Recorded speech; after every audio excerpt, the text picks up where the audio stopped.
What is up, everybody? Thanks for stopping by. This is Late Night Live, episode 57. And we got most of the crew tonight. Eric is at his book club, or so we have heard. I guess people still read books in 2025.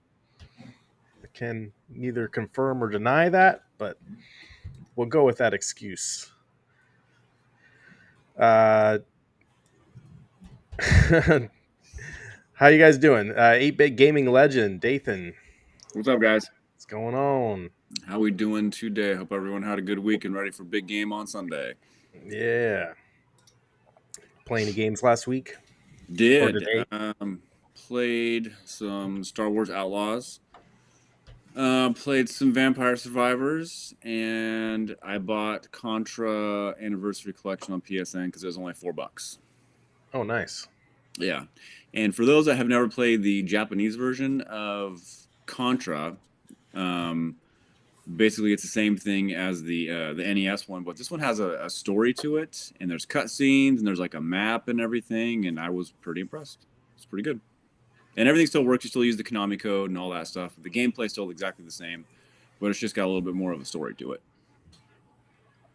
Yeah, I've got it on Switch, and I think I downloaded it, and then I got the limited run collector's edition, but I haven't even opened it.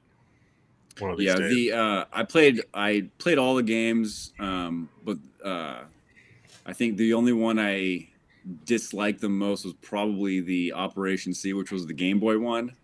Thank God for save states in this collection, because there's probably no way I would have finished that, because it was pretty brutal towards, I think, level 4. It was pretty bad. But it's as a collection as a whole, it's pretty good. So yeah, Ryan, you still with us? Did you play the one where you're a robot? There he is. There you are. You're kind of frozen. Yes, there's two of them. There's two versions of the robot one. Basically, it's Are we back? You're kind of back. You're kind of back. Okay. Hey, all right, now the show can really get going. So, Chris, what'd you play this week? Any games? I played a little Kingdom Come Deliverance 2. Yeah, that seems to be the popular one right now. I bought a a single indie developer made a game called a game about digging holes. I bought that almost $5 on Steam. Like a modified Dig Dig Dug? Dug type thing. Yeah. Yeah, it's you essentially have bought a house and they're supposed to be wealth within it, so you're just digging holes in the backyard, collecting items. It's a voxel game. Mm. So it's like Dig Dug meets Stand By Me. In Yeah. a sense.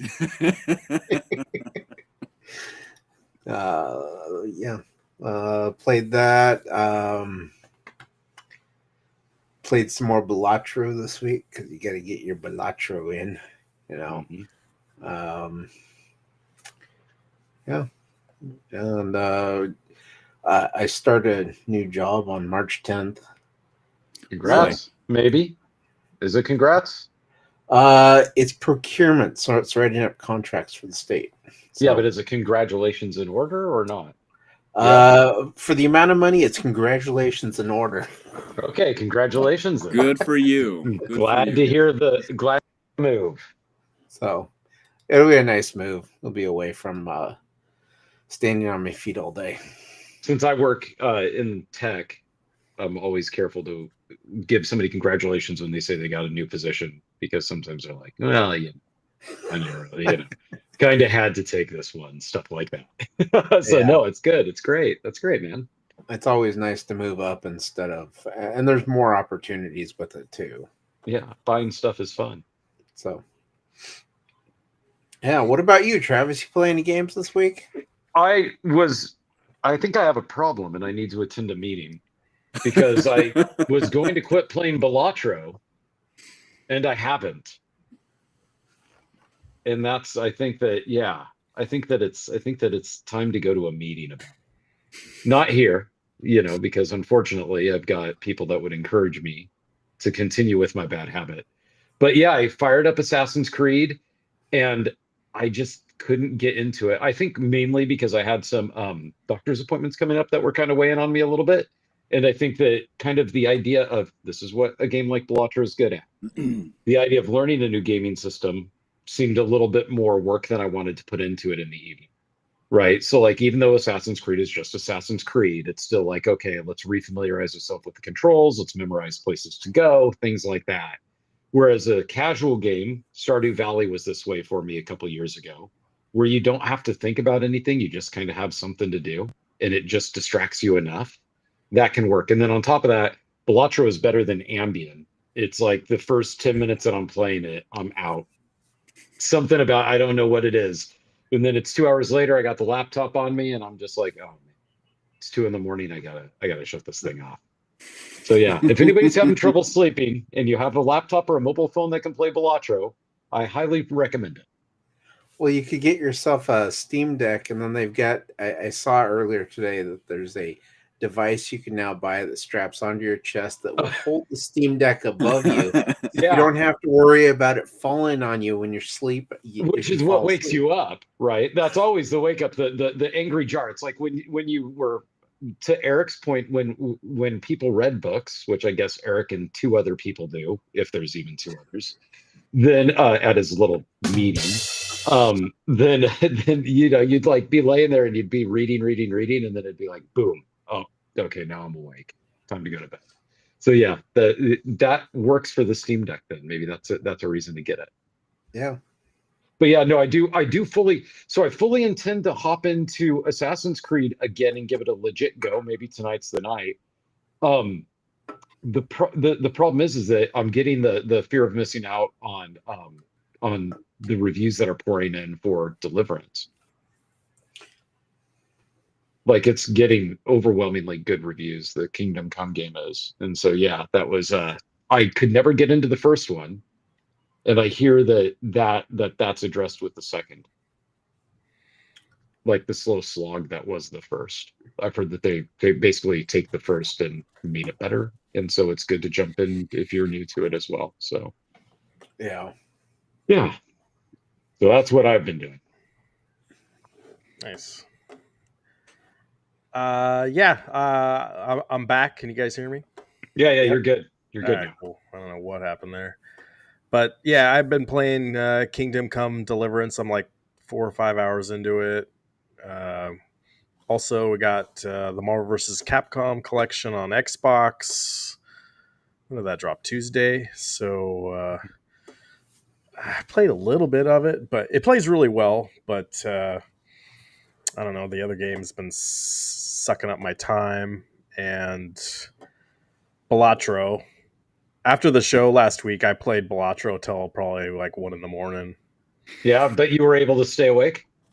Yeah, The music and the music and the leering jokers didn't lull you into a state of I turned just off the slumber? music. I Oh, turned you off turned that off the music. music. Yeah, Maybe yeah. that's the key.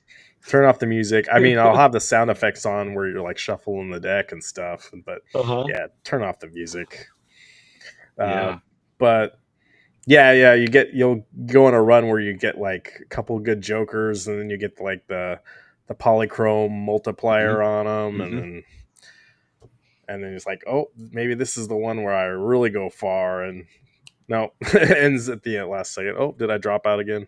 No, you're good. You're I there. don't know what. You're still good. All right. But Did you play Kingdom Come, the first one? No, I never did. Okay, because I know, Chris, you did, right? Yeah. Because you said you enjoyed it a lot. And so, yeah, so I'll be curious to hear your guys' feedback on it as a newcomer and as a vet, right?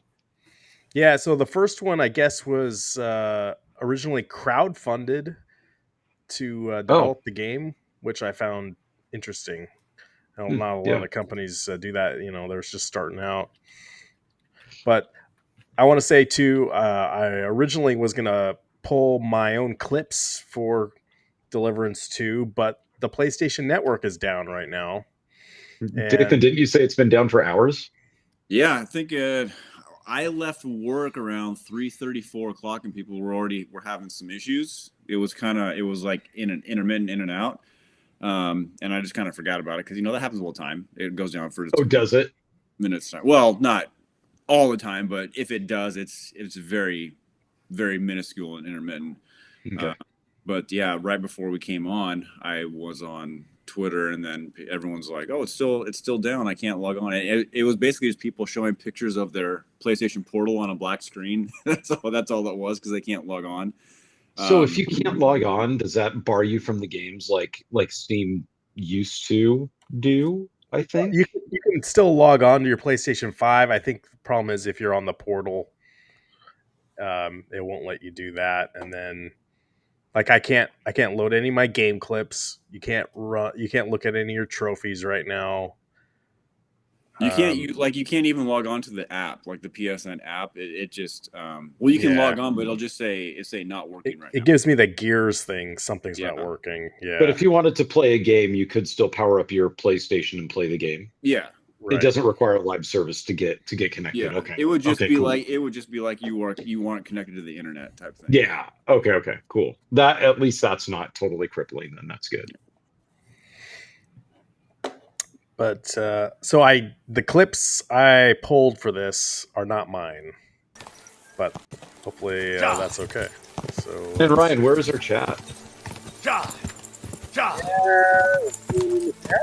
don't think you guys can test it out. I can't. I can only observe. I'll test it, but I just didn't know if with your connection problems, if that was part of the, you know what I mean? If it was a glitch with a restream. I've got plenty of bloody work maybe to it go is. around. No, there you go. I just tried it on Chris's channel. Okay. Everyone's sleeping tonight. Yeah, it could be. It's okay. I just tested it on Ryan's channel. Okay. Yeah, it's funny when you you go to open up YouTube, it won't show you your own channel, it'll show you someone else's channel. So go right to Chris's. Let's see, I'll turn off the music here. So is this the beginning of the game, or is this just somebody running? No. So this is after 2 or 3 hours. I don't know where you are, Chris, but it's it has that kind of open. There's an open world kind of moment, and you can just go anywhere, do anything. So, Chris, how far are you in the game? I'm only maybe an hour in. Are you still with that other guy walking around? Yeah, I'm with the point at which I was. Uh, we heard some girls, and so we're trying to sneak to see what they're doing. Oh, okay, you're still in the very beginning then. Yeah, but it's interesting the way that it's doing the like setting up your character and everything. Because as you're sitting there talking to people, it like pops up with like different options. So if Mhm. you want to be a strength based build, you're like, oh yeah, that time I pulled you out of the burning building, and then it's like, oh, your strength is now up to a certain Mhm. point, or you can make it speech or whatever the case may be. And I don't remember with Kingdom Come Deliverance if that's the way they had that one set up, or if it was just from the get go, you create your character and go. But I wonder if with this game, if it's going to be that you can re-roll, so to speak, or if it's going to force you into the role playing path that you chose in the beginning. Well, it's not. Man, you are this character. Yeah, So right, right, it's not like you can change your different race or whatever. But right. like there are some things at the beginning, like you can choose to be more of a swordsman or a Mhm. marksman, and the game is also not much so much based in fantasy. I guess there is a troll. I just found out there's like a water troll. I don't know what that is, but it's very medieval times. Uh, Yeah, it's supposed to be pretty historically accurate. yeah, So, what it reminds me of is Red Dead Redemption, but instead of the old west, Mhm. you're in medieval times, and Are there forks at medieval times? yeah, There's Diet Pepsi though, right? right. Hopefully, I think it's Diet Coke. Or Diet Coke was that? Yeah, they use Coke products back in the Since medieval there time. were no forks in medieval times, there are no forks at medieval times. but I think what I've been hearing, and I kind of agree with it. The combat is a little challenging. It Chris, was in the first one. yeah, Like Chris, have that's you who fought actually what turned anyone? me off on it. I've just done the test, the fighting at the beginning, where they Oh, kind okay, of yeah, that's right. You where you do had, get but I'm yeah. I'm using a mouse and keyboard, and so it's kind of. I'm almost wondering if maybe I should switch over to like my Xbox controller, Mhm. um, just Mm. because when I was fighting them, it's kind of like um, I would look too far to the right or too far to the left, and so it would take me away from actually like the combat against the guy. Mm. Mhm. And I don't know if the controller does that same thing because it's like I was locked on them, and then I was like, oh yeah, if I move it over here and then swing, I'll come in on this right hand side, and he's trying to block on the left, and instead I just went too far away and wasn't even looking at him anymore. Yeah, it's very. They want you to be very precise on where you're landing your hits, Mm. and then how you're blocking too, and then parrying. Yeah. That's in there too. So it's not quite. I just want to button mash kind of when I'm fighting. So Mm. to think about, all right, he's got his sword on his left side, so I need to attack him on the right side. I don't know. And then it gets even more frustrating when you got a couple guys coming at you at the same Yeah. time. And the problem at the beginning, I won't spoil it for Chris, but you basically, well, this is the spoiler. Like you lose everything. Like you're kind of like a nobleman or whatever. You're this prince's helper or whatever, and you've got some stuff, and you lose it all. And you go to nothing. And there's some really funny moments that happen. And Chris needs to get this far to. I feel bad even like I don't even want to talk about what happened. It's really Well, it's it good. sounds like it's just like the original Kingdom Come Deliverance. The very beginning of the game, you have like all your weapons and everything, and you end up losing them, and so you have to start over from So you have to start scratch. over. Well, Yeah. and also the combat. That's why I didn't go very far in Kingdom Come Deliverance. Was because one, I can't remember what didn't jive with me, but something about the voice acting or something I thought was a bit annoying, or maybe it was even the lighting in the game. I can't remember. So there was some minor annoyance, but it was really that I found the combat to be more challenging than I wanted to put into it at the time. Hmm. And I don't know, Chris, you played it, so was it just that it takes, was it the parrying that was more difficult in that? Was it that you reading the characters that were more difficult, like reading your enemies, or was it basically when Ryan said that you get three guys coming at you at once, that's when it kind of made me remember, like, oh, that's right. I think that's what I found annoying, was fighting groups of people at the same time. I think it might have been the parrying in that one, and so Okay. far from what I've seen with the parrying in this one, Mhm. it's a vast improvement over that. From what I Okay. remember, Okay. because that It that might was have been one the parrying, yeah. the original Kingdom Come Deliverance. I was like, you know what? I'm just going to be a peasant. I'm not going to fight anyone because I hated the fighting in the first one. Yeah, okay. So I So wasn't it was alone on that then. yeah, I wasn't a big fan of that, and so being able to go in and just be a peasant, I was like, yes, I can just be But a what did you peasant. do in the game then if you were just a peasant? Did it have a plot for you, or was it just sandbox at that point? I think there might have been a plot, but I didn't. I I haven't gotten that far in it. I maybe spent Okay. 10 hours, and then that Okay. I was like, I like it, but I'm sure there's more to it. Yeah. This one already feels like there's more of a story and a plot behind it than there was with the first one. Okay. Yeah, yeah, yeah. That's what I expected, was that it would be an actual like game with a story that moved, through things. But yeah. To be fair, too, there's a lot of other stuff to do besides fighting. So Yeah. there's a ton of dialogue. So if you're Hmm. into that, and I don't, this guy has it in like what is that, French or something? Yeah, yeah. But yeah, there was that. Like at one point, you have to make a potion. So and you have to. There's like a book to your right, but you've got your ingredients on the left, so you have to kind of you look over and you're mixing things and taking things off the kettle and Hmm. doing that.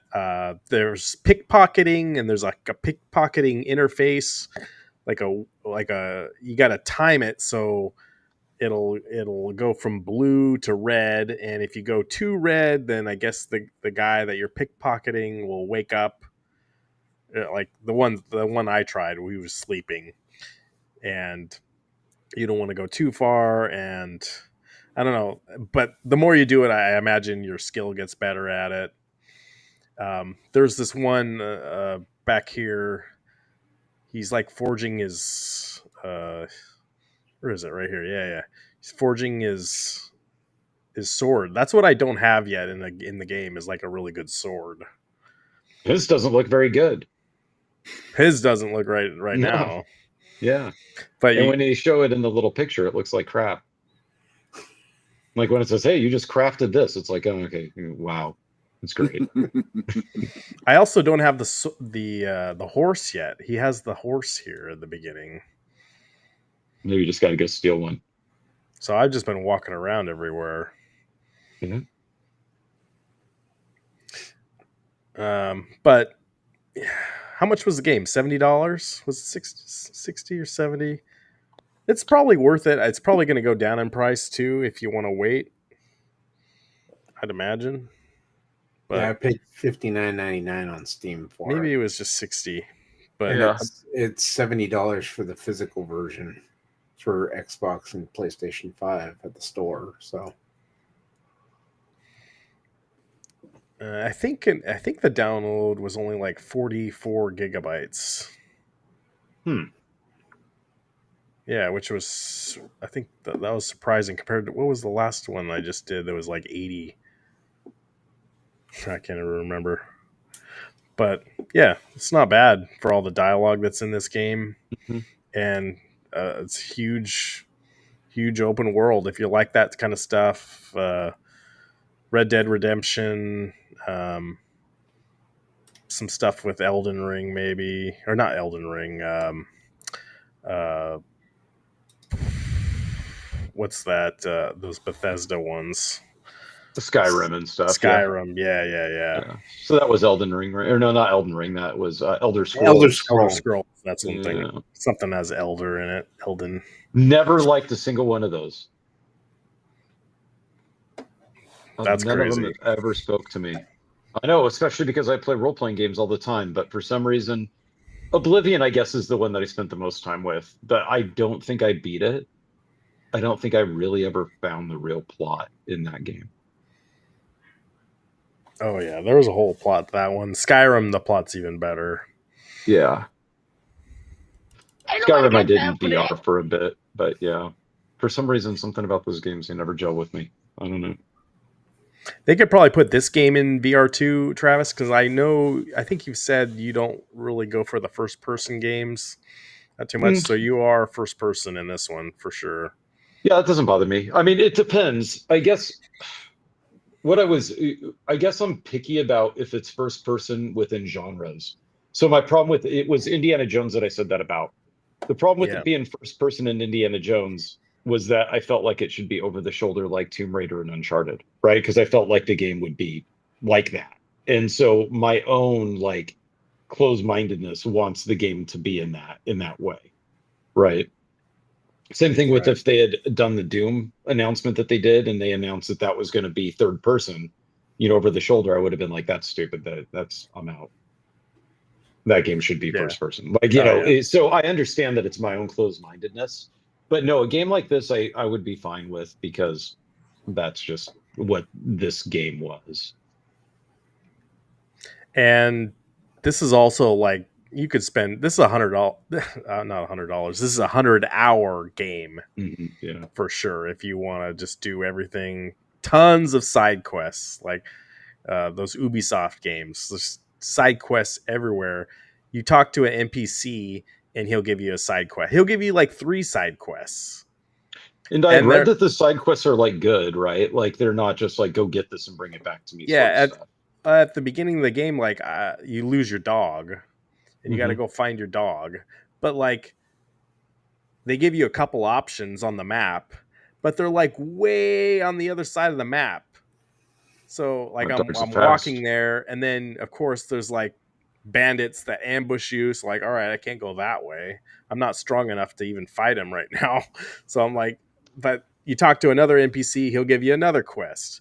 He'll give you 5 quests. I don't know. This is quests upon quests upon quests. So if you love that stuff, you just get lost in this game. You totally could. And and my problem too, like it's hard when you got a family and got little kids coming up to you. It's like you got to be involved in this game for sure. And if you're just, I would love to just play this game like nonstop for like 8 hours. I'm sure like you could really have fun. I think that what is annoying about some of these games, Fallout had this problem, although I enjoyed Fallout 3, is when their games were like, okay, your quest is over here, and then you immediately go towards that area, and then you learn real fast that you can't get to that area because you've got to go level up a bunch. Right. I'm not a big fan of like the experimentation of, are these enemies I can beat, in these areas I can go to, versus have to figure out on my own when it's time to go to those areas. Obviously I do it. But when I play games, I just that kind of mechanic or that kind of gameplay design, it kind of grates on my nerves a bit. Yeah. It's like reminds me of stuff like Metroid Dread. Like you can get to this one part, or the Castlevania games or whatever. You'll see a ledge up there, but you don't have the power to jump up there yet. Gotcha. You got to figure out that it's later on to get that, and then come back and do it. But there's also like gambling in this too. I know, Travis, you're the degenerate here. Oh yeah. There's you can play. I think there's chess and uh, oh, uh, um, like a dice game. Okay. Yeah, it's funny that dice game. We call it 10,000 in our family camping trips. We play it, Oh, Mhm. so it's based on a real game, yeah. and so like all the rules and everything. I was looking at. I was like, hey, I've played this game before. But this one you just had to get like 1,500 points. That guy, that NPC right here, he kind of looks like Mhm. you, Chris. Not that guy. This other the guy. This guy. That's is that you? I'm seeing it. That's you. Yeah. His eyes kind After a of few. popping out. That's totally you. Let me know if you're in the chat. That's Chris, isn't it? That's him. Yeah. Yep. I made my video game debut. Yeah. Oh, the other thing, there's a bug also, and maybe they'll get it fixed. I'm not sure, but like if you hit start, you'll see the menu, like your inventory, and it on PlayStation, the menu is almost too wide. Like Ah, it's going past my TV screen, and it doesn't give you the option to shrink the screen at all. hmm. So it's like my field of view or something is too wide because like So, I'm and getting you can't adjust it? no. Wow. So I'm seeing like there's text like I could be reading when I'm looking at my inventory. Like I can see all my inventory, but there's other words on the sides that I can't see right now. So I don't know if that's a known bug or what. Or maybe there's something I'm missing, but I'll have to relook at it. But yeah, give this one a go. This is definitely very involved game. And I'll also say too, it was not on my radar whatsoever. I was not expecting to pick it up, but get 1 million copies sold on Monday. I was like, all right, we'll check it out and talk about it on the show here. Hmm. So, any other final thoughts on this one, Chris? Dathan, are you considering doing this one? No, he's Nope. not into the medieval I've times. never heard of this until just this moment. Oh, you didn't hear of the first one either? Yeah, Nope. it was because it was crowdfunded and all that. It kind of, at least in the PC gaming world, it kind of got some traction because of that, where it was, a game by us for us sort of thing, right? Yeah, never heard of it. Never even saw anything about it until Ryan posted it on the topic for the stream. I was like, I don't know what this is. So Did you I hate this one. did you like games like the Elder Scrolls and things like that, Dathan, or are they just not really your genre? Not really. I mean, Yeah. the most first person I get it really into is maybe BioShock. For the most Okay. part, that's about it. Yeah, BioShock is rad. Yeah. That was a good series. Jesus Christ, my God. What would annoy me is if you can't turn off the aiming dot, because I think that also was present in Indiana Jones and drove me nuts. Like in the center of the screen, you see how it's got the aiming dot? Mm-hmm. Yeah. That Indy, I think, has that as well. And when I was playing it, you couldn't shut it off. That I find a bit annoying. What, you mean you don't have a dot in front of you when you walk around? Yeah, no, I don't. I might need one actually, but yeah, that might help. That might be something they could do at the doctor's office. I'm not sure. Yeah, she wasn't much help there.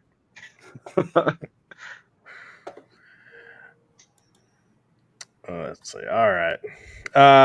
They did have me do the drunk test though. That's kind of what I was joking about. But you guys, okay. so they had me do the Dewey test. Yeah. Got to walk in a straight line.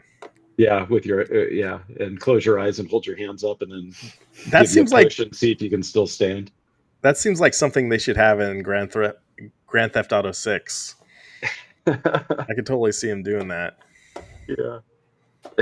Well, did you see they had the quarterly earnings call for Take-Two, and they And that they said that Grand Theft Auto 6 is going to launch between August and December of this year. Yeah, they got to hit that Christmas thing, right? Yeah, and like, are they going to hit that date? Like, kind of, that's a big if. Why haven't they had? They've had forever to work on it, right? Well, I don't know. It almost seems like, I think what everyone's concerned about is there's only been one trailer, and they put that out in 2023, like in November or something, and Okay. then there's been it's been radio silence Okay. from them, and seems like if you got I mean, the game is gonna sell, but seems like they need to be doing more with it, and Yeah. maybe they could drop another trailer on it on Monday or whatever. They it's gonna Yeah. the first one You they expect did. more hype, in other words. Yeah. I don't know how many views that first trailer has. It's probably got 1 billion at this point, but it's kind of odd.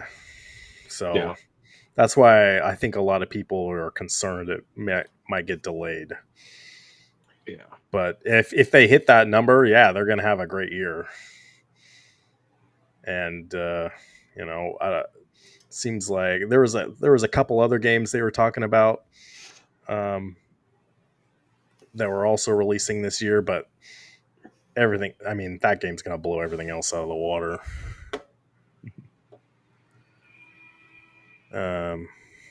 I do have video of this one, the more video of the Capcom Fighting Collection 2. Capcom had a direct or whatever on Tuesday, and that was the day they dropped the Marvel vs. Capcom Fighting Collection on Xbox. But they announced the date for this one is May 15th, May 16th, something like that. So you guys probably won't pick it up. I'll probably be the only one picking it up again, but I know Chris likes Power Stone. So, turn the volume up a little bit. Oh, there's the copyright strike.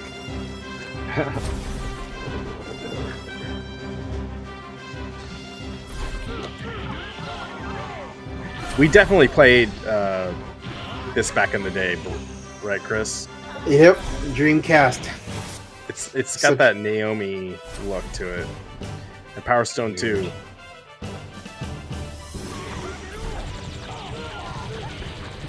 It's crazy. These are just coming back on console now.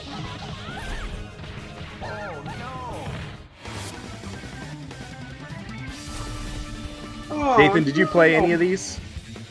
Pretty much all of them. Oh, you did? You play this one? I never played. Maybe I never played Darkstalkers.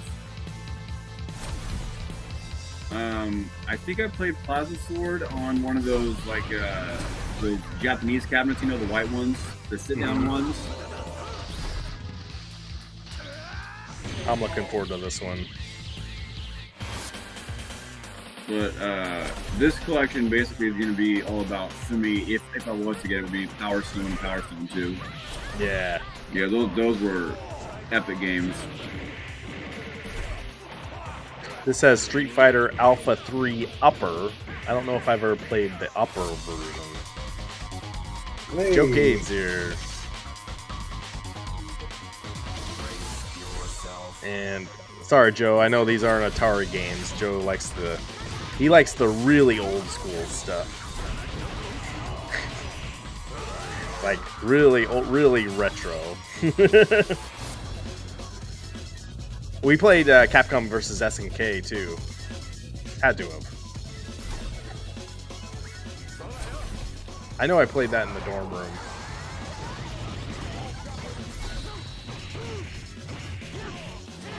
That was probably the last good version of these kind of fighting games that had the sprites and the 3D backgrounds.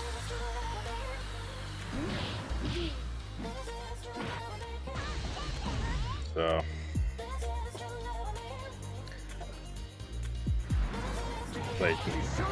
LOL, no school like the old school. There's the old school, and then there's the old school. Everyone go check out Joe's channel because he's getting like all these handheld stuff, and he's going to. They have Five Below in New York, and he's been checking them out, and we don't have that here, but he won some new handheld, so that's cool. All right, I'm just gonna let's see. We can talk about that. I do have video. I gotta hear Dathan's opinion about this because he's been pretty quiet so far. Okay. All right. Are you interested in all in this, No. Dathan? No. No. So you gotta talk about it. Like, what the heck is this? It's a $300 kind of embarrassment toy to me. Really? Well, I wouldn't say an embarrassment, but it's just not. I don't know. It's basically how do I put it? Like a Devastator or a Constructicon on steroids, pretty much. Yeah. That sounds cool, though. To me, it looks more like a modified Voltron than it does a Transformer.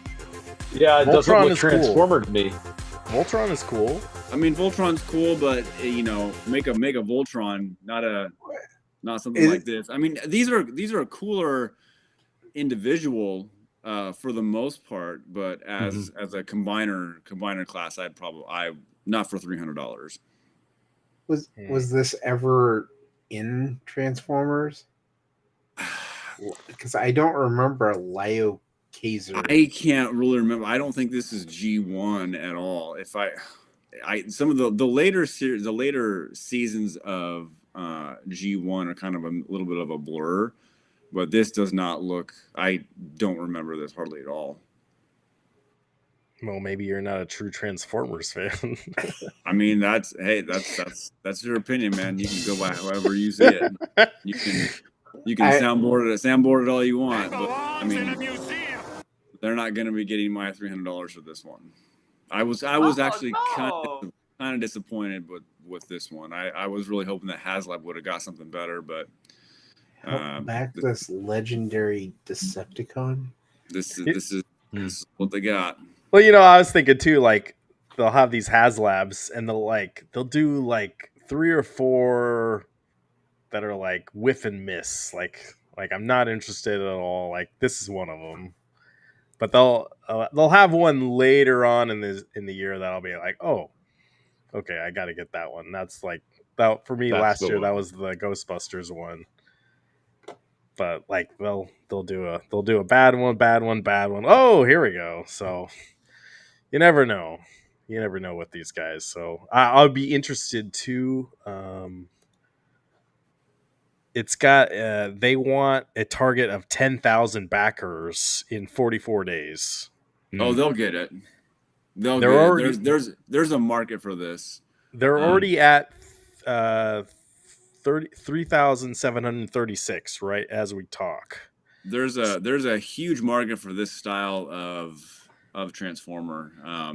It's that Japanese retrofit kind of. Yeah. And when you go to like Transformers conventions and TFCon stuff like that, you'll see, there's a good amount of vendors, and they're got a ton of stuff that's exactly like this. So I'm sure that when Eric and I go to TFCon in Chicago, well, they won't have it this year. They'll probably have it next year at any of the TFCons.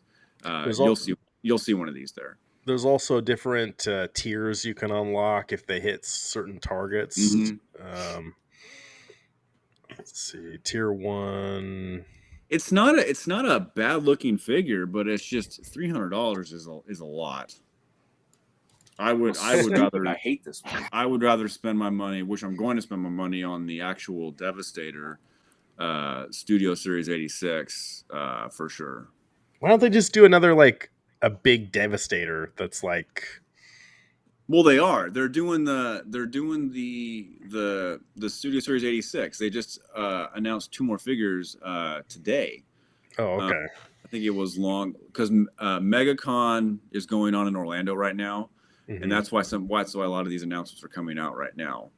because Hasbro and HasLab are both there doing their presentations and stuff like that. So today was day one. I know Toy Fair should be coming up too, either later this month or next month. So yeah, and there's a lot of good Transformer stuff that is coming out this year. So we're, I was a little worried about, where they're going to take the next line and where they're going to go with everything, but I'm not concerned. The next couple of years seem to be pretty solid. And where's the next Roboson Transformers? That's a good question. I don't know. I thought they were going to announce something when they were at CES, but they just had their normal stuff. They didn't have any new stuff.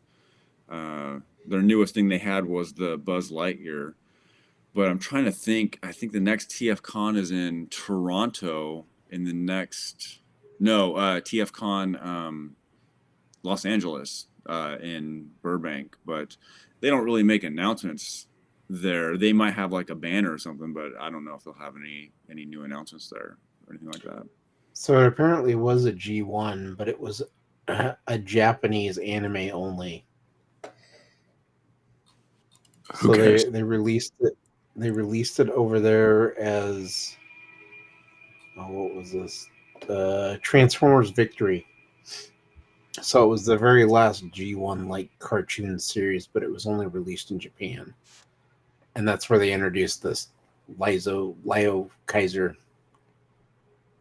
Yeah, they'll probably have it funded probably by the end of the week, maybe even the end of this weekend. No, I don't. If you don't like it, I'm curious. I bet you there's other, like, I'd say you're a hardcore Transformers fan. Would that be fair to say? The last one that they did, I think it got very close to not getting funded, and I think that was Triptychon. I think, if I remember right, but that one was that was kind of in the same boat. It's like, well, do I really want to get that or not? Do I want to spend that much on it? Because these are getting more and more expensive. And I think the only one that I really thought was worth the price that I wish I would have got was the Unicron. I think that was their very first crowdfunded one that they did. I think that was the one that I wish I would have done. I think that was worth it. I think it was $500 or $600. But it's quadruple the price now if you were to get it. Keyboard Chris, what's 44 days from now? 44 days from now? Yeah. What day is that? What, second week of March? Third week of March? It's 21, 28. Third, I think it's third week of March. It might be on a Friday. I don't have 23rd of March. 23rd. That's a Sunday. Okay. Well, I think we'll keep checking on this one, and maybe Hasbro will do some other HasLabs here too. But I'm curious because if you're not interested, I bet you there's other Transformers fans that aren't interested in it either. Well, that's just my guess. I'm not familiar with the Japanese Transformers Victory series at all. A little bit, but nothing like to drop $300 on a figure that I'm not too familiar with is a little bit much. But who's to say that's there's a demographic in where we're at that wouldn't. So it's hard to say. I wanted to talk about this. And I don't have a video of it or whatever, but the former Dragon Age developer says he'd probably quit that job if the series focused on multiplayer. So he was saying, blah, blah, blah. Oh yeah, the CFO. What is the CFO? Chief Financial Officer of EA was saying that he thought Dragon Age should have been a live service game, and they would have done better. Did you guys see that? I don't know. I did see that comment, and I don't know if it would have done better or not. I don't see how it would make that much of a difference, or make that much more of a game that what people would get now. Well, Travis played it. Would it have been better as a live service, Travis? Dragon Age? Dragon Age? No. Yeah. No. It wouldn't have. It would have been better with better writing. Fair enough. That was its issue. I mean, it just, yeah, it just, I don't know. That game is so, it's interesting how much overall negative feedback there was on that thing. And how I guess now everybody, and I never played Mass Effect, but now everybody's got like no hope at all for the next Mass Effect as well. Well, yeah, right under that article, yeah, BioWare apparently has less than 100 people working there now. Yeah, and I think that's the Dragon Age thing. Not all of them are apparently working on Mass Effect. So it's like, Right. dang, they must have a really tight-knit group of guys that are working on it, and then when they decide to really go after it, maybe that's when they start hiring or something. I'm not sure how it works, but I mean, there was dialogue in Dragon Age that was so poorly written. I mean, we're talking like every like hour of gameplay, like every major dialogue scene that there is, there's dialogue that if I was a voice actor, I think I would have walked off the set. Like, I think I would have said, so can I change this? Can we work with something here? And if they said no, I think I would have left. Yeah, Because it was just so stilted and just so like poorly written that I think it would have been like, oh no, you worked on that thing. You know, like I would be worried that it would hurt my resume. You know, and that's not the political stuff that everybody was all up in arms about. I'm talking about just the dialogue, like just the way it was written. It was like you would almost think that in ways parts of it were written by, like, if you had thrown it into an AI generator. Ligrian says, I mean, that CFO couldn't have said that at a worse time. CD, yeah, proves that wrong this week. Right. Yeah.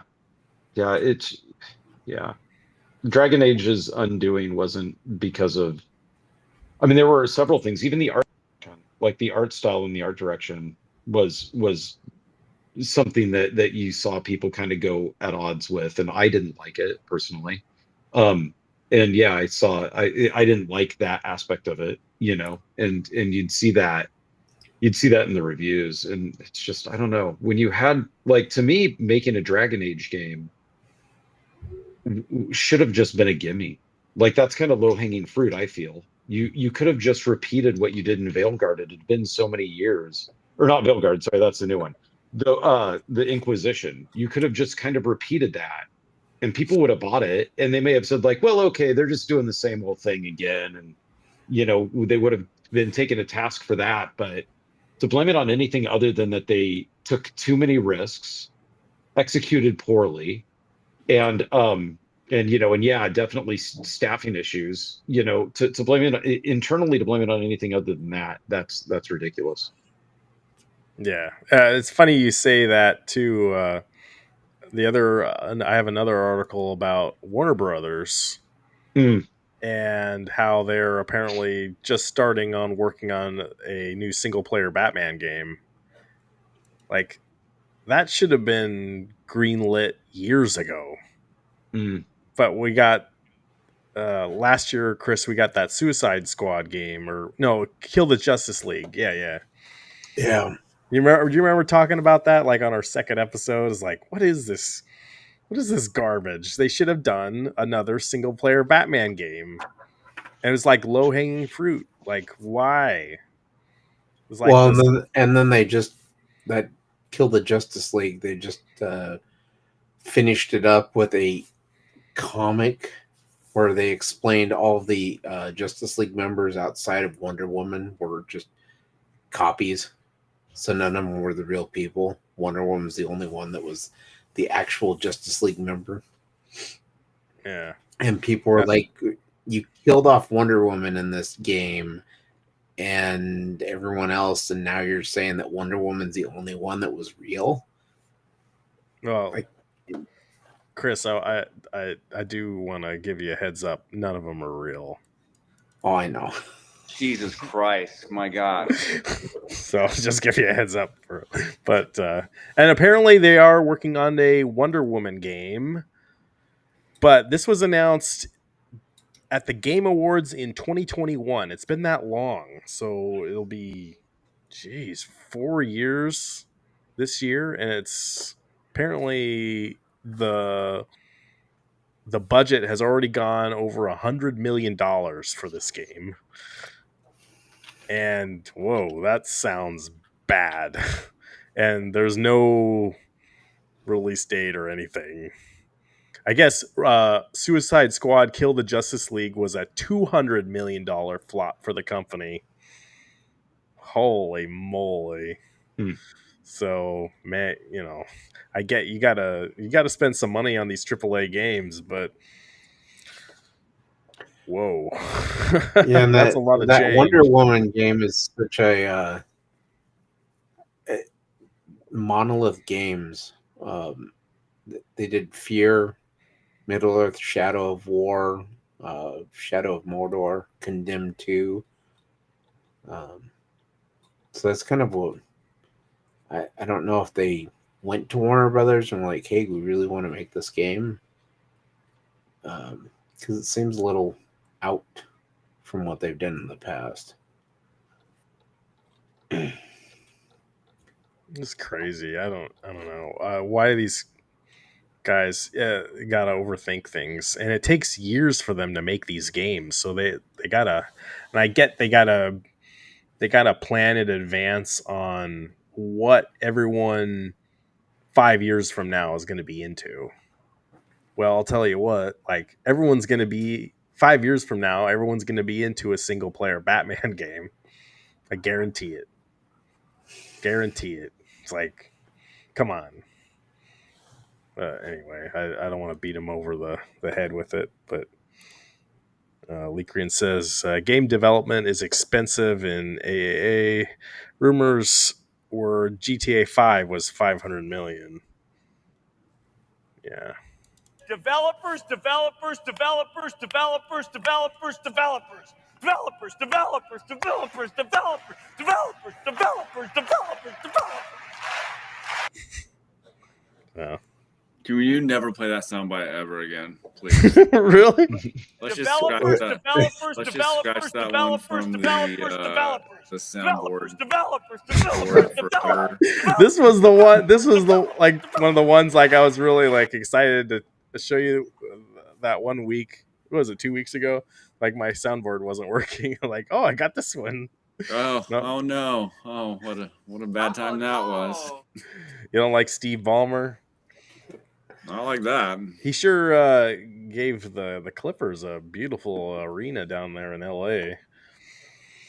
So, but yeah, no, he's funny. He's a really intelligent guy, from what I've heard from him. Let's see. So okay, we talked about Warner Brothers. Talked about Wonder Woman.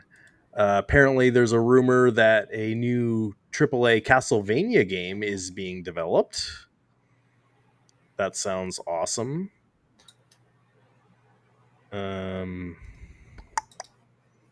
Also, maybe a new Tomb Raider AAA game. But, yeah, Joe, it was Steve Ballmer, who is the CEO of Microsoft. Yeah. He's the owner of the Clippers right now. But, all right, back. I lost my train of thought. Castlevania AAA. So if they do a AAA Castlevania game, like, man, I hope they don't make it like 3D. It needs to be just a 2D Symphony of the Night kind of sequel. I think it will. I think a good model would be to do Metroid Dread. I think. Yeah. That seemed to have a pretty good like 3D visual to it, but it was still all 2D aspects. Agreed. I think that's a good model going forward. That if they are going to make a 2D Metroidvania style game, that would be the way to go. Just use the same kind of like inventory system though, and the save states. Yeah, and... it just pretty much just like a mirror image type thing. Yeah. Honestly, I mean, they could even like, I know that this doesn't sound great, but they could even Mario 2 of this. They could even like just, pretty much copy Metroid Dread and then just put different sprites, different skins, different inventory items, and just kind of do that same thing, and you would be set. If they remastered it, that's what I was thinking. Like, if they remastered Symphony of the Night, I would buy it. Right? So. Oh yeah, I think it would do well. It's like the Zelda games. Like, if they if they remastered some of those Zelda games, Dathan, you would buy them. Mm-hmm. Guarantee it. Yeah.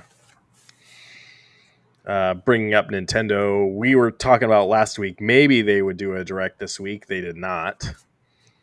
But they did announce that when their presentation on April 2nd is going to be, it's going to be at 6 a.m. Pacific time on April 2nd. So get your coffee, you guys. I guess I'm up earlier than that anyway, but you could pretty much pencil in that pre-orders are going to be available right after that show. Yeah. Within the 30 minutes after that show ends, pre-orders are going to start hitting. I wonder if the games are going to leak out before that show. I don't think so, although I did see today that the creator of Smash Bros released something like a picture and with a Switch 2 tag on it.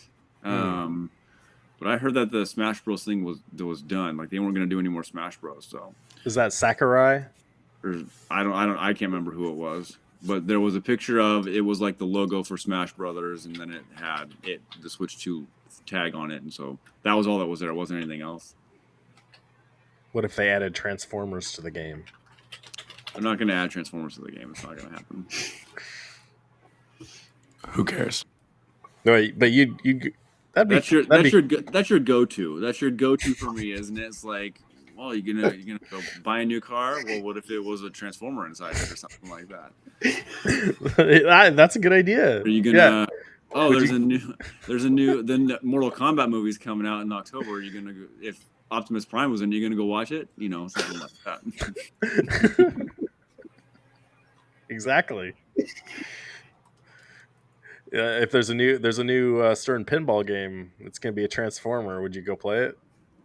Stern did make a Transformer game, and it's not very fun. It is pretty lackluster. It's pretty boring. I think they should, if they would redo it, but have it like a trilogy type thing. That would be you're fun. Crazy. He says the Atari Game Station is better than the Nintendo Switch 2. Jesus Christ, my God. Oh, speaking of pinball, be on the lookout because D&D is probably going to be out next week. It's going to be out soon.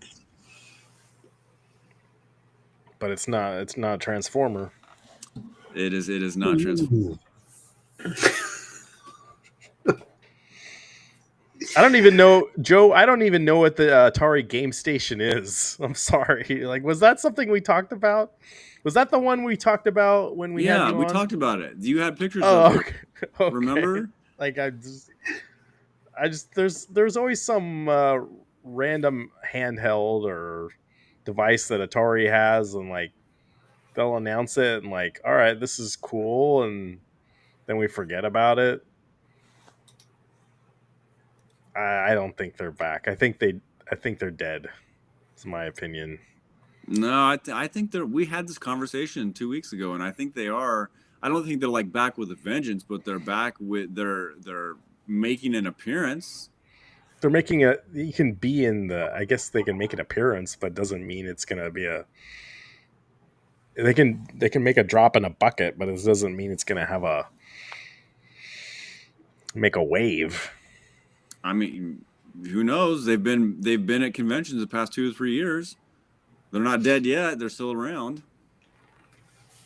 They're still doing their thing. I mean, they did team up with Arcade One Up a few years ago. Well, Well, you guys were there at PAX. Remember that in Yeah, 2023? they did the Atari 50th Yeah, they had a thing that set everyone made fun of after we got back, like because it wasn't a real cabinet. Like there was no Atari cabinet in the arcade. Like I mean, there was Atari games, but they never did like a Atari branded cabinet. And then people were upset that there were all the 2600 games on there. And it looks like a lot of them didn't even get tested. They put them on that thing. I think it looked nice. Chris, you remember that thing? It had the volcano buttons on it. I like the volcano buttons. The professor sides with you. Yeah, we know. But I think I'm not gonna say that they're like back for good. Like it's just like they're not like you said, they're not making waves or anything, but they do have a presence for enough people to be talking about them, to be releasing products, so they're doing something right. Well, they seem to be doing a lot of collaborations because my arcade that did the Atari Game Station, Gallagher guy's favorite handheld gaming system. No, he hates that thing. He made a YouTube short about it this week. He hates that thing. My arcade is crap. I'm sorry. Maybe I need to be nice to potential like people that could send us stuff, but like I'm sorry that I'm just being honest. Like it doesn't interest me at all.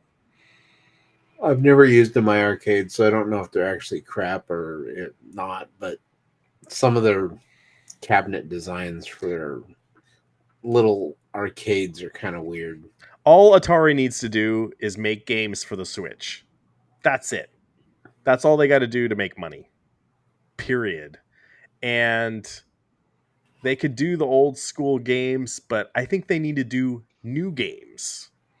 Do newer style arcade games because the younger generation does not remember Asteroids. It does not remember Lunar Lander. It does not remember Tempest. And it's okay. It's okay to do new games. All right, here we go. Atari is back. I don't have the means to properly defend myself. My stance. This is Joe talking. All I ask is you invite me back on your program one day. Do you want to come on right now, man? I'll send you the link. This is the episode where Eric needs to be on here. Eric's an Atari guy too, so he should be on here.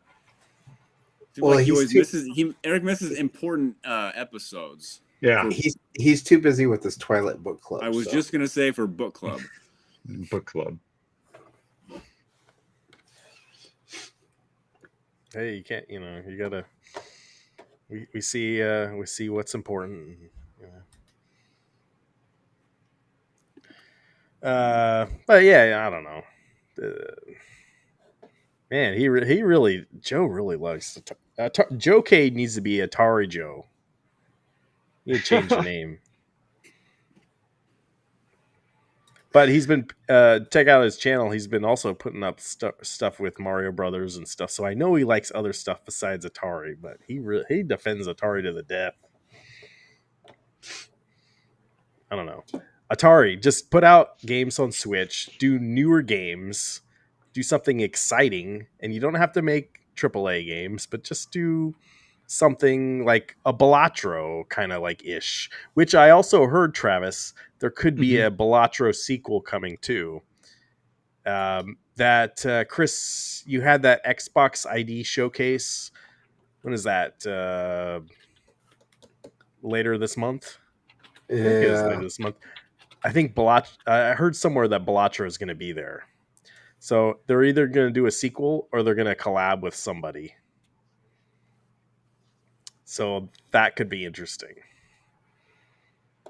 Because Balatro is very, very indie game-ish. Yeah. That's February 24th at 10 a.m. So is the Xbox ID at Showcase. February 24th? Yep. Okay. So if Balatro shows up, we'll talk about it. Well, you guys can talk about it. I'll just listen to something else. Stop spending your money on stupid shit. What about the release date for Metal Gear Solid Delta? You guys see Yeah, that? yeah, August. that May, right? I thought it was August. August Oh, 28th. My God, they really delayed that thing. Yep. I need to check my. I ordered that at Best Buy, and that must have been last year, right? Well, maybe the year before. No, I'm pretty sure it was last year. And they announced it last year. But they had like a whole collector's edition. Yeah, because we talked about it on the show. Okay. Yeah, because I remember talking about it. But I think that was supposed to come out last year. Like we were thinking it was going to be December or something. So it's crazy they pushed that one back. I'm still going to get it, but it's kind of like Resident Evil 4. It's a good game. I'm curious to see how well it plays with the remastering, but they're really taking their time with it, Konami. So, yeah. All right, so we talked about that. Talked about Transformers. Dissed on Atari. Didn't mean to hit that. Sorry, guys. Chris, are you watching Captain America this week? This Friday? You said you already got your tickets? No, I haven't gotten my tickets yet. Oh, okay. I don't know if I'm gonna go see it during the week or weekend, but I'm gonna go see it. This weekend I'm seeing Love Hurts and Heart Eyes. Heart Eyes, huh? Yeah, we could talk about the trailers that have come out already for Super Bowl. No. Well, I think because I'm watching Captain America on Thursday, but I swear every day they're releasing more and more footage. So I think I've pretty much seen about seen the whole 15 movie. to 20% of the movie so far. Yeah, they've put out some more stuff that I'm trying to avoid when it comes to Captain America. Because I do listen to the Marvel podcast every week, and I didn't know this until today. It was rumored. It was heavily rumored, but the director came on there and said that Liv Tyler is back in the movie. So she will be making an appearance because she was in the 2008 Incredible Hulk. Oh, really? As Thaddeus Ross's daughter. So she's going to be back. Yeah, that's going to be a weird one. So I don't think that's really spoiler-ish because she was rumored or heavily rumored to be back, but they did announce it. So I don't know if that's spoiler or not. So sorry if you were hoping that to go in the blind, but are they going to do a young version of Harrison Ford in that movie? Yeah, I don't know what they're going to do. How it's going to work out. There is one end credit scene though, from what I hear, and apparently the Hulk's in it for just a little bit, maybe 5 to 6 minutes, from what I've heard. But that hasn't been confirmed; it's been rumored. Yeah, they need to do a Red Hulk versus the Green Hulk. Well, this is supposed to set up like World War or Planet Hulk. This movie, okay, is what's rumored. So the Red Hulk goes to another planet. Because what it was supposed to be that when they had that Thor movie, that was the end of World War Hulk or something, or maybe I'm getting my Hulks mixed up. Thor Ragnarok. Yeah. That I don't know what they were really going after with that, but I don't know if that really set up like a prelude or anything. But once Bruce Banner came back or got on the ship and came back, that whole storyline for the Planet Hulk thing was gone at that point. for the most part. Now they think they did like in that movie when they did like the gladiator battles and stuff, like going up like on the statues and stuff where they were. They had, I think they had like Beta Ray Bill was on there. I think they had another Thor or a Hulk character that was on there, but they may use that as like plant, as they like to say, like they like to plant like these little seeds everywhere so you can like reference back to it. What Marvel likes to do a lot. Story to follow with the whole Marvel thing that's going on as well. Side quest here. But with the introduction of, you know, She-Hulk, the Marvel series, the Marvel Disney Plus series, and then Hulk, Bruce Banner has a son, and now the Red Hulk, and so now I think they're really starting to kind of, you know, move off into that little like they're not like Wait. When did Bruce Banner have a son? Was that in the She-Hulk? The She-Hulk. That I was didn't. like I didn't finish it. Oh yeah, really? Yeah, it's that was the very last like 10 seconds of the series. Did they have a son together? No. Wow. Are they from Alabama? No, just if you just watch, you can probably YouTube the last like 30 seconds and it'll show it. But yeah, because the son was from Planet Hulk, is where that was introduced in the comics. It's Sakaar.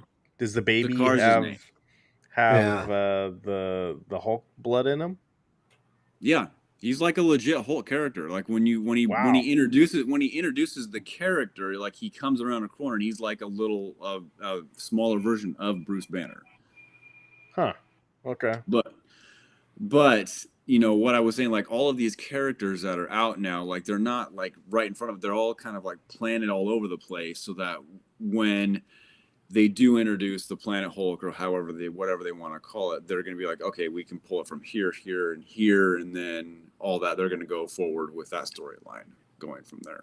They definitely have a plan going, but it's interesting to see what they do because the last all the movies after the Avengers Endgame have been crap.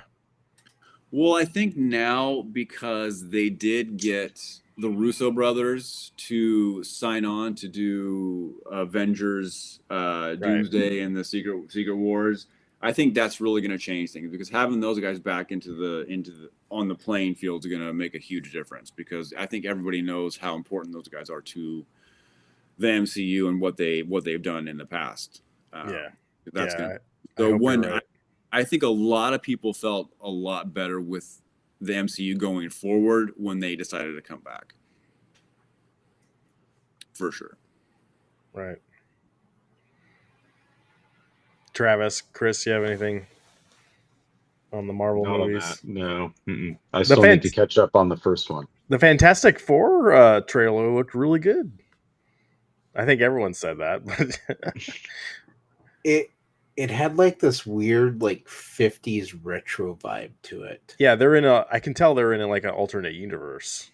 Well, they're in I watched a couple of Easter egg from what I could gather, Easter egg breakdowns from the trailer, and they all kind of pointed to mostly the same things here and there, that what Reed Richards was working on was a bridge to the multiverse. So you have your Earth 616, your main timeline, and then you have his timeline, like kind of like right here in their parallel, and he's trying to create a bridge to go into it, from what it looked like on the chalkboard when he was writing across. I wonder what happens is you see Galactus at the end there, or I don't know if it was at the end or whatever, but in the trailer you see Galactus at Earth. I wonder if he destroys Earth. So, and that's when they have to go. So in the story, I mean, do you want me to tell you like story-wise, comic book-wise? Because I don't know if it's going to be spoilerish. Yeah, go ahead. Well, okay, So how it works is we saw the trailer, and they also released the IMAX trailer, and there was a scene in the IMAX trailer where Johnny Storm does his flame on thing, and he kind of flames on, and he's from a balcony, like an apartment building. Now, if that scene is extended in the IMAX version, you can see Reed and Reed Richards and Sue Storm. Reed is pulling her back a little bit, and the rumor is that she's pregnant, and the baby is going to have the power, like these ultimate Fantastic Four powers or whatever, and that's why Galactus is making an appearance to their planet, basically saying, your planet's going to be demolished if you don't hand over the child. I think, well, didn't they? I thought they had twins, actually, if I remember the comic book. I can't really remember. I'm just going off of what I read. It was been so long since I read the comics, but it kind of clicked on in a little bit from when the IMAX trailer was released, and someone broke it down a little bit. And when asked about it, like about being pregnant on the movie, there was like a no comment type thing, like a no comment. I'm not going to talk about that.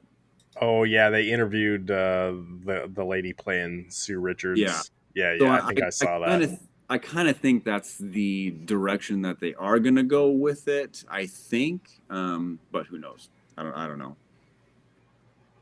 The other interesting thing too is maybe they did this last year, but they're releasing these trailers before the Super Bowl, and I find that interesting because it seems like they'd get maybe more of a I don't know. They get a lot of people watching them during the Super Bowl, but releasing it early, you're definitely allowing the more hardcore people to really analyze it before the mainstream people do. So I don't really think there's much of an issue with it, because I think it was. I just find it fascinating. Well, I think it was viewed over 200 million times in the first 24 hours. Yeah, which is pretty impressive.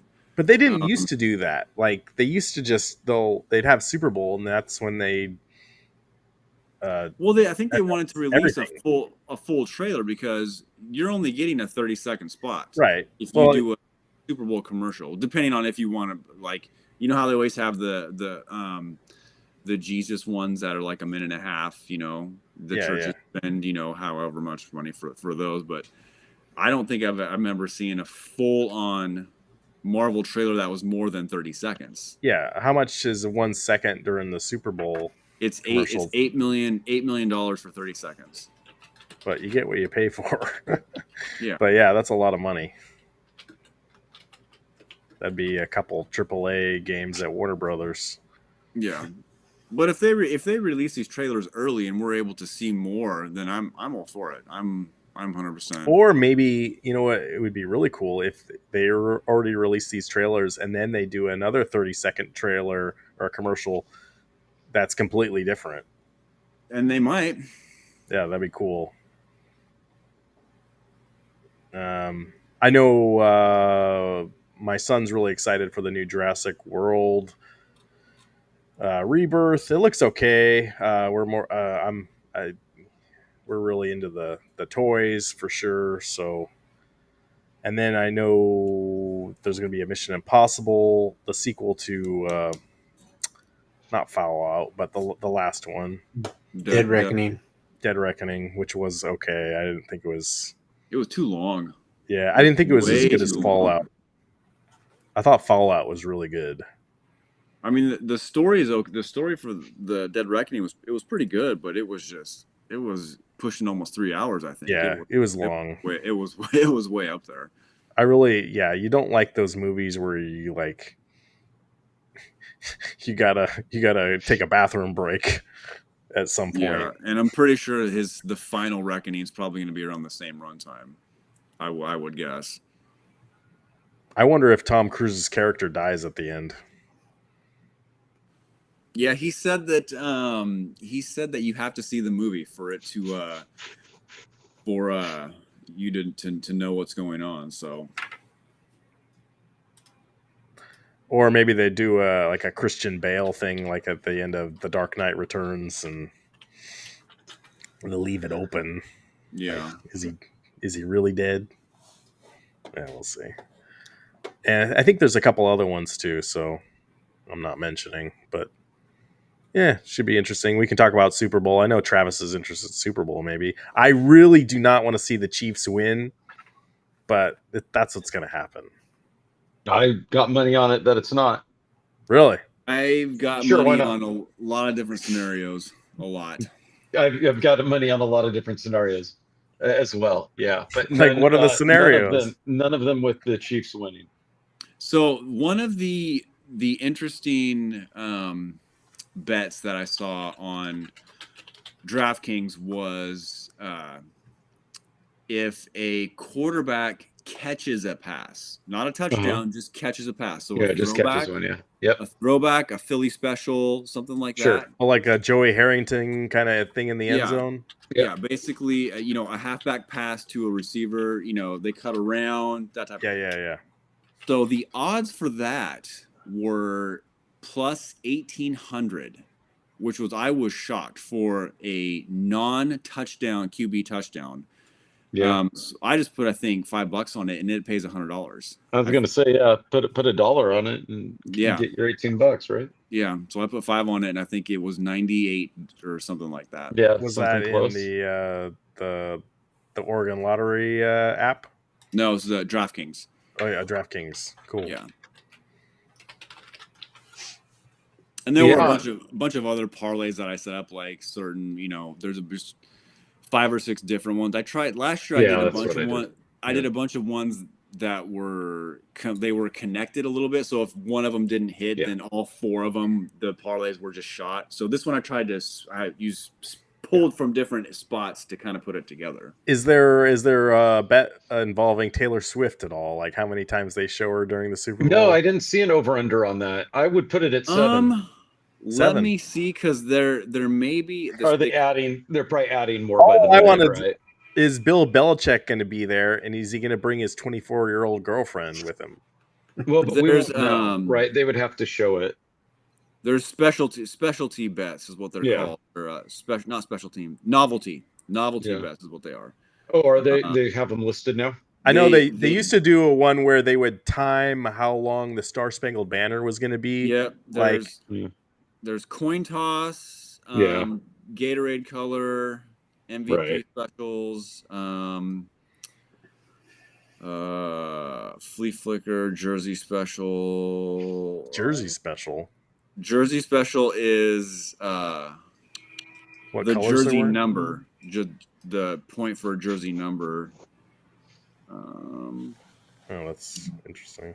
Yeah, I don't see any Taylor Swift ones on here. Just wait till game day. Didn't the Chiefs and the Eagles just play each other in the Super Bowl 2 years ago? 2 years ago, yeah. This is like, I don't know. I'm so not interested in this game at all. Well, you don't have to be. I guess not. I'm just gonna. Technically, that's a lot of Super Bowls for a lot of people that are actual non-bandwagon fans, right? If your team's not in it, which the odds are they're not going to be, then you kind of just check out. I've got a friend who was a diehard Chargers fan when the Chargers were in San Diego. Now he has no team. No, actually, no. Now he's a Vegas Raiders fan. But if the Chargers, that's okay. This is his, not mine. But if the Chargers were not in the Super Bowl, he went to Disneyland, which means he went to Disneyland a lot on Super Bowl Sunday. Right. And he said it was great, though, because nobody was there. So that would be a good day to go to Disneyland. Yep. But he just, his thing was, and I have several friends like this, which is like, if my team's not in it, who cares? And he's like me, he doesn't care about the commercials. So, that doesn't do anything for him. So he was just like, Disneyland's not too far away. I'll just go up there. Well, usually the NFL has really good parity, and like there's always new teams in it. Yeah.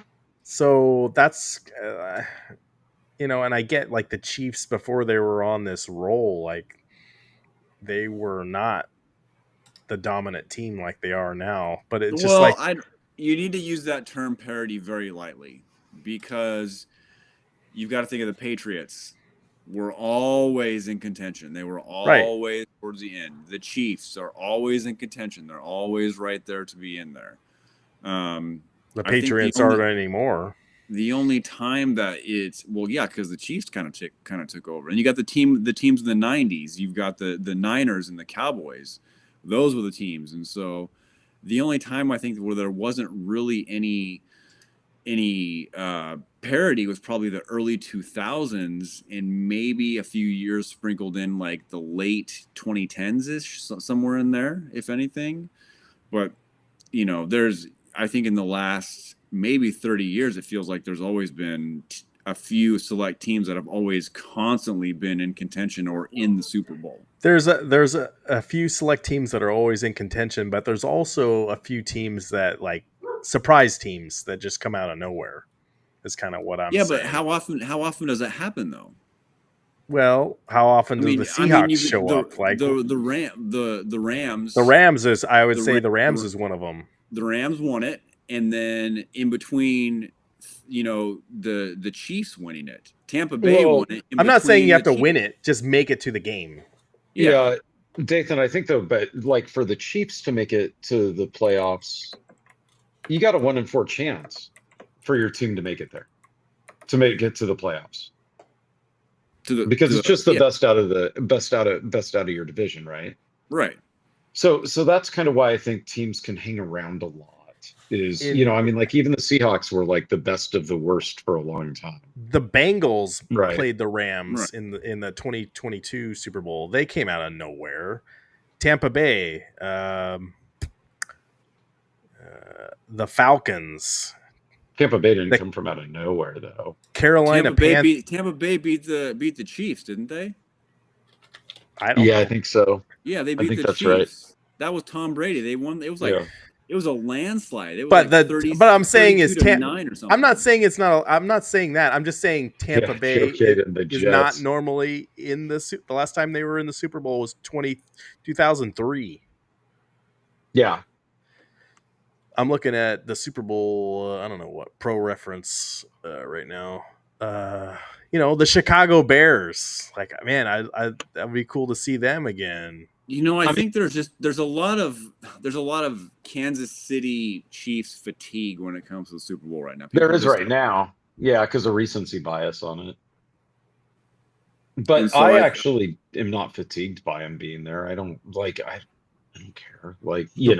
The Baltimore Ravens, they've been a pretty good team. But it looks like the last Super Bowl they made was 2013. Right, the power outage. They beat the Niners. Right. Thanks to the power outage. Mm-hmm. Because they were not doing well up until that power outage. The New York Giants. That's another one. They were last in it in 2012.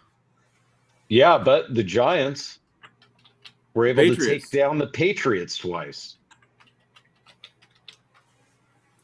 So Eli Manning, GOAT.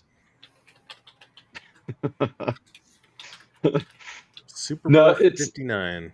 It's an interesting thing. I would say that my concern for the Eagles, if you're tired of the Chiefs and you want to see the Eagles win, which I want to see the Eagles win, not because I'm tired of the Chiefs though.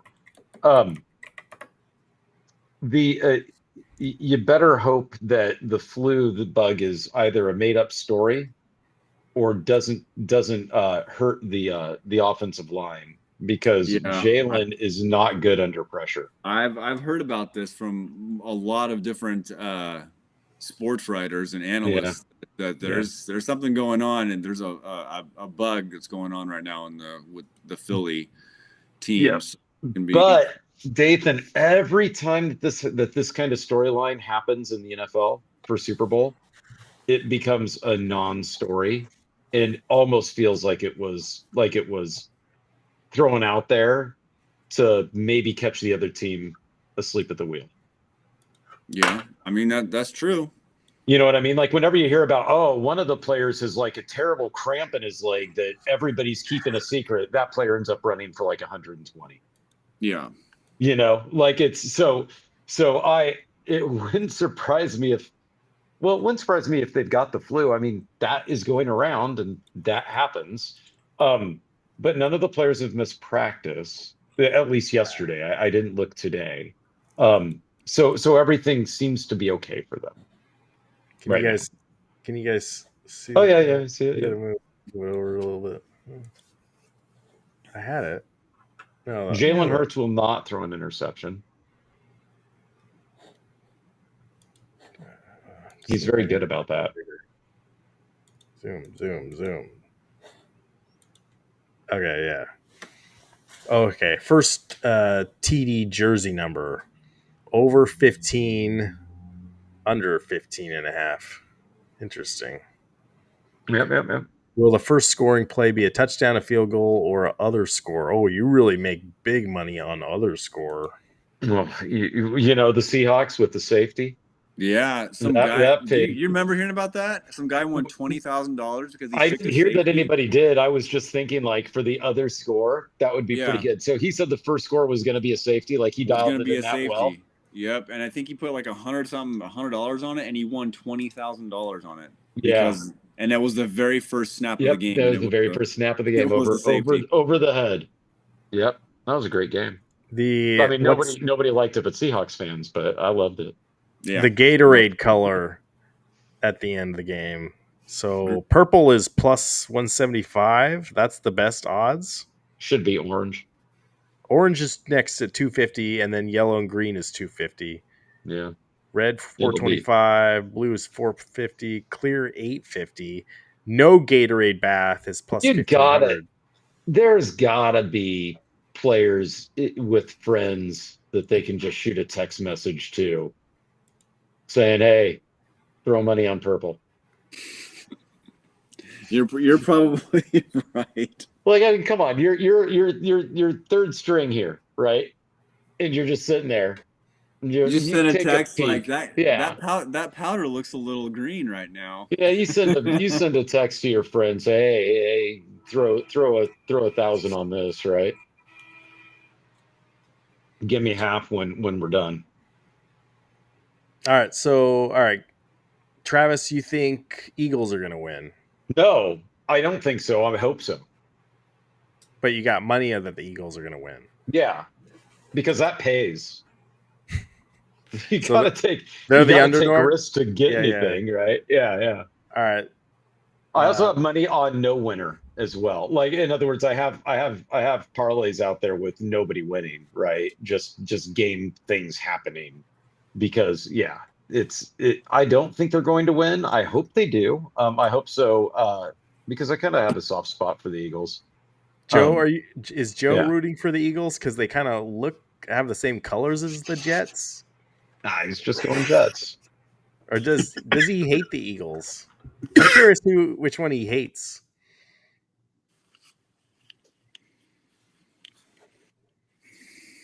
Maybe he doesn't hate anybody. He's a good guy.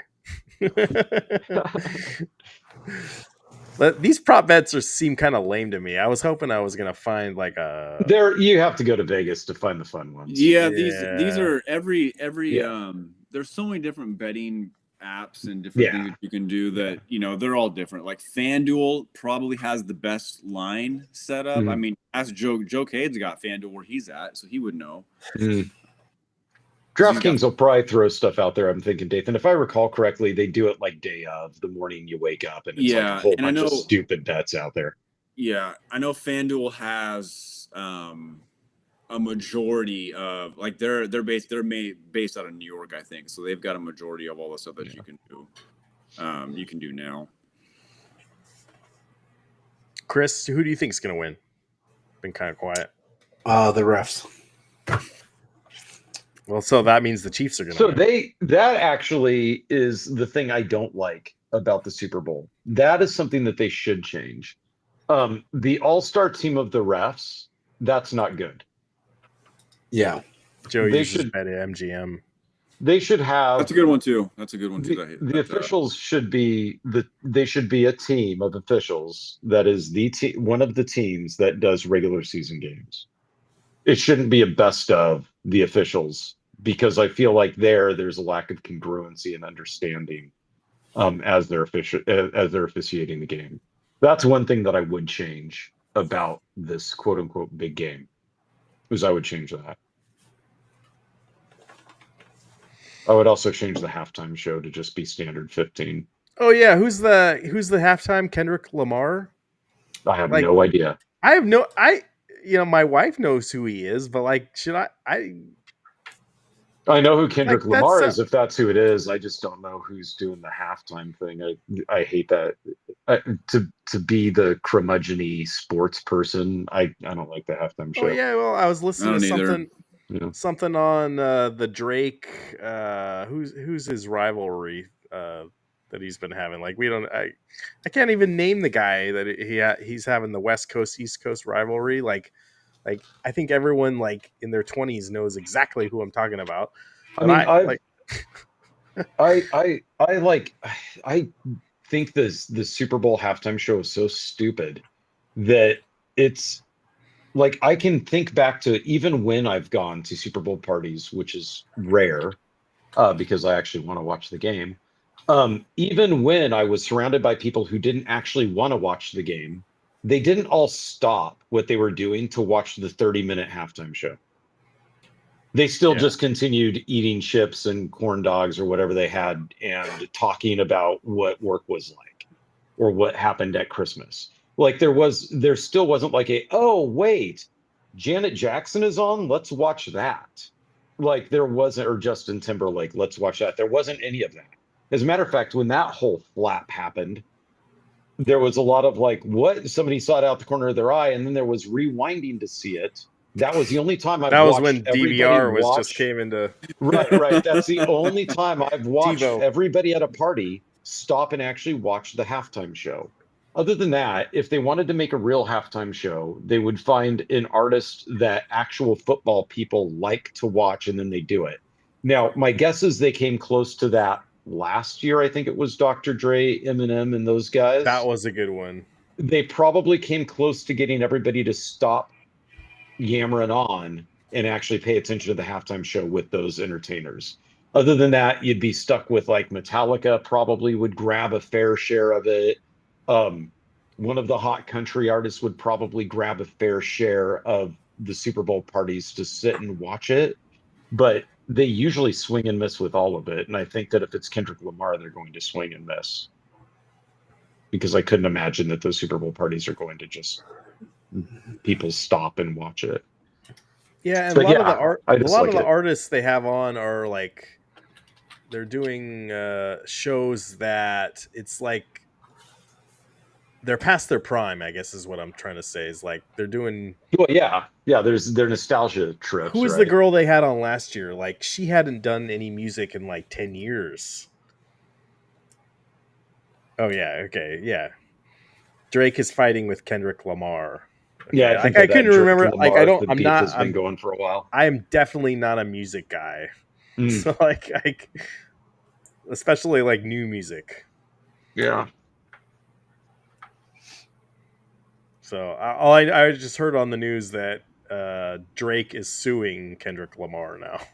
Like, okay, we'll see how this goes. Like, who cares? Where's my who cares one? I've probably heard their music somewhere, but I have no idea. Well, and I was at the supermarket, and there's a new Oreo flavor. No. The Post Malone. Yeah, who the hell is Post Malone? Oh, he's an artist. I'm like an old guy. He's a Like, musician, who is this guy? I think he He's started popular. out with the United It's like he States gave an Postal Oreo Service. flavor to Chris has his own Oreo flavor. Like, who is this guy? Like, what? Yeah, I've seen him in a couple of movies. He I've seen did. Post Malone. My wife told me that he did the soundtrack, one of the songs in the Spider-Man No Way Home, or not No Way Home, the animated one. The animated one, yeah. Yeah.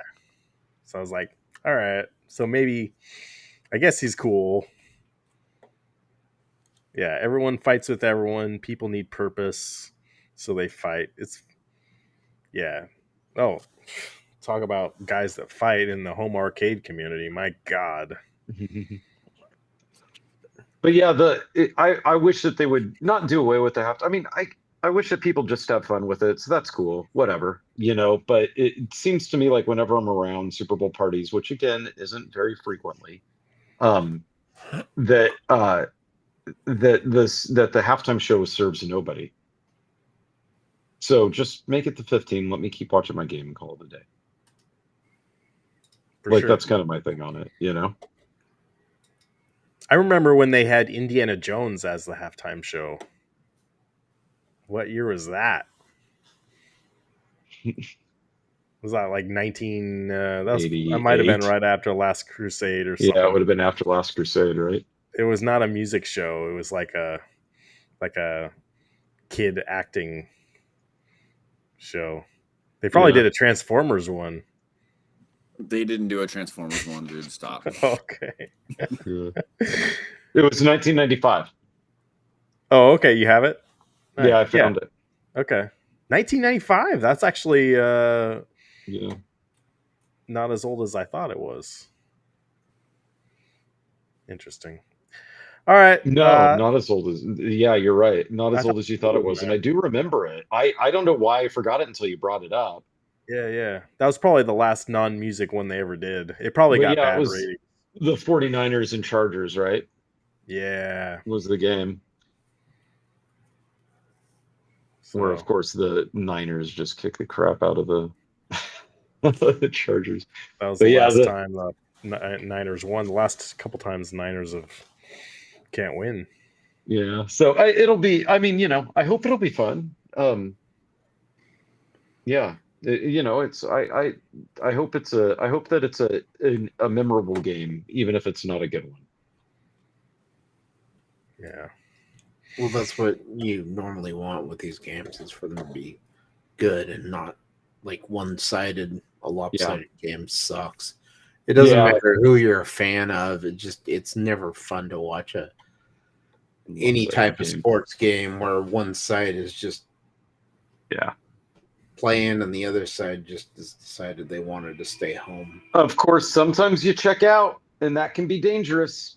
You quit watching TV because somebody's up 20 some odd points, right? And you're like, you know, I'm done. And then the other team flips it around. Is that the Atlanta Falcons, Patriots? Who were they playing? They were up. Well, the Seahawks did it. They lost, unfortunately, at the end, but they came back. That was a monumental comeback for them. Oh, GeForce Guy says he's from Philly, so he's praying the Eagles win. Yeah, I don't think it's bad. You root for your team, man. Do you sing the song? Is there? I heard there's an Eagles song. I haven't heard it. Is that the one that was on It's Always Sunny in Philadelphia? No, there's like another one. Well, it might have been. I don't know.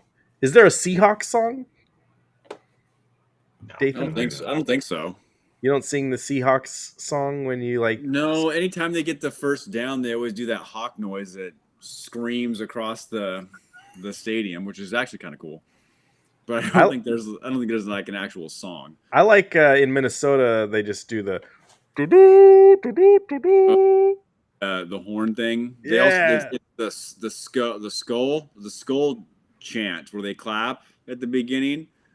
Oh, okay. Yeah. That's what they do. That's cool. Anyway. No. All right, that's all I got for you guys. Any final thoughts? Here you go. You can throw that up. I don't know if you can play it for everybody. All right, I'll try. Let's see. Let's see. That's my final thoughts.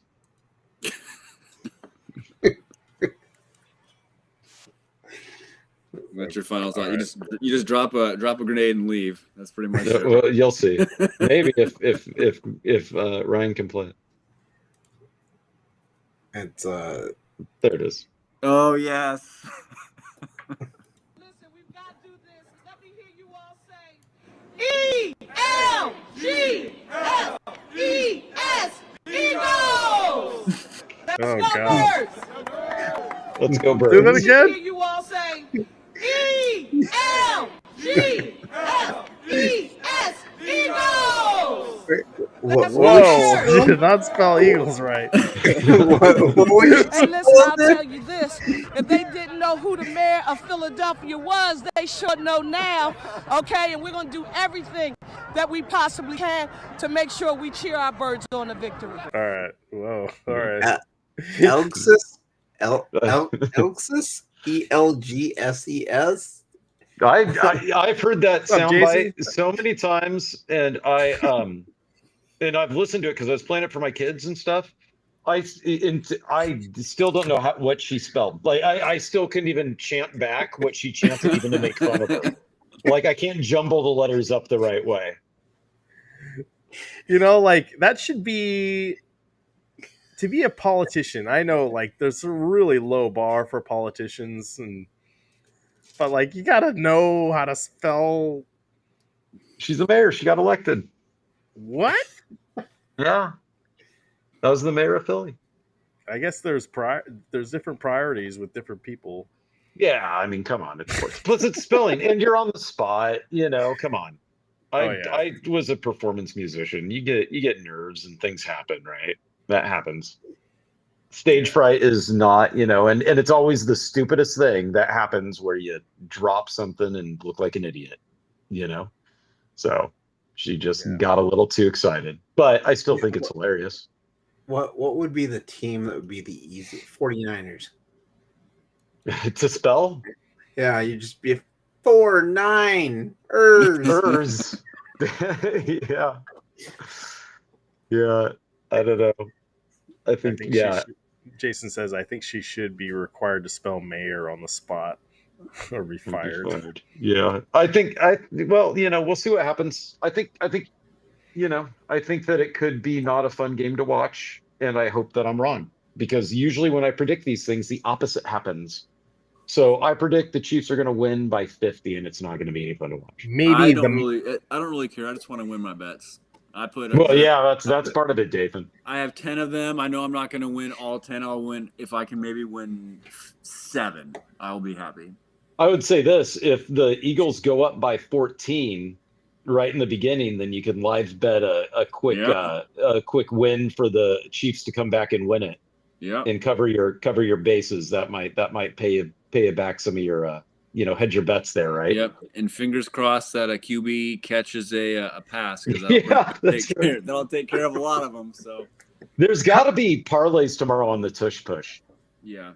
Or not parlays, but side like prop bets on like pushes are going to. There's a lot of I think there were 2 separate ones that were 1-yard rushing touchdowns. Yeah, but see, the tush push though isn't always for it's just for them to get. Yeah, but it's still a first down, right? 1-yard. It's still a 1-yard touchdown run, is what they'll categorize it as, a 1-yard touchdown run, whether it's a tush push or whatever. Well, right. If it results in a touchdown, but the Eagles use it even on like the 30.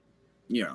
You know what I mean? So like I would be curious to see if they give you a tush push if it's 4th and inches on the 35. Yep. And they just line up in their tush push formation and just shove him from behind, and he gets the first down. Oh yeah. There should be a prop bet tomorrow on like the over under on that, I would guess. There probably will be. Yeah, and that would be the one that I would say take the over on. Yeah. How much money do you guys have riding on this thing? $1. I had $50. $50 that I just did sporadic ones. Yeah. Just like, I think my biggest one is like a 9-leg parlay one, if I remember right. So if I was to win a majority of them, I could win maybe like $400 or $500, something like that. No, I've got $1 of actual money on the game, but I had a bunch of I had some freebies. No, actually, take that back. $2.